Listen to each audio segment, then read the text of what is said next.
জনগণের স্বতঃস্ফূর্ত অংশগ্রহণের মধ্য দিয়ে স্বাধীনতা এবং সার্বভৌমত্ব রক্ষা করা সম্ভব বলে মন্তব্য করেছেন ঢাকা বিশ্ববিদ্যালয়ের উপাচার্য অধ্যাপক ডক্টর এবিএম ওবায়দুল ইসলাম এবং ডাকসু জিএসএসএম ফরহাদ হোসেন।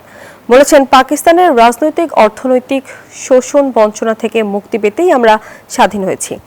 আজ রবিবার দুপুরে ঢাকা বিশ্ববিদ্যালয়ের টিএসসি মিলনায়তনে মহান স্বাধীনতা ও জাতীয় দিবসের তাৎপর্য বিষয়ক আলোচনা সভায় তারা এই মন্তব্য করেন।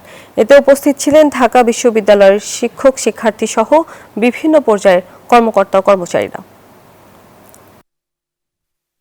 জাতি প্রত্যাশা করছে যে বাংলাদেশে হয়তো নতুন করে একটা বৈষম্যহীন সমাজ গঠন করা সম্ভব।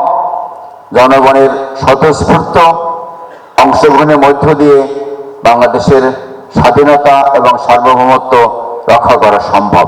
এটা হয়তো আমরা এখন একটা প্রত্যাশার জায়গায় পেয়েছি, কিন্তু কতটুকু অর্জিত হবে সেটা আমাদের দেখার বিষয়। যেসব কারণে আমাদেরকে যেসব জায়গায় বঞ্চিত করেছে রাজনৈতিকভাবে, অর্থনৈতিকভাবে, কিন্তু আমাদের অধিকারের জায়গায় আমাদের সামরিক দিক থেকে অথবা সব দিক থেকে এগুলো থেকে মুক্ত হওয়ার জন্যই আমাদের স্বাধীনতা মূলত 200-র বেশি সার্ভিস ও ফিচারে লেনদেনের সব বিকাশ অ্যাপে সম্ভব।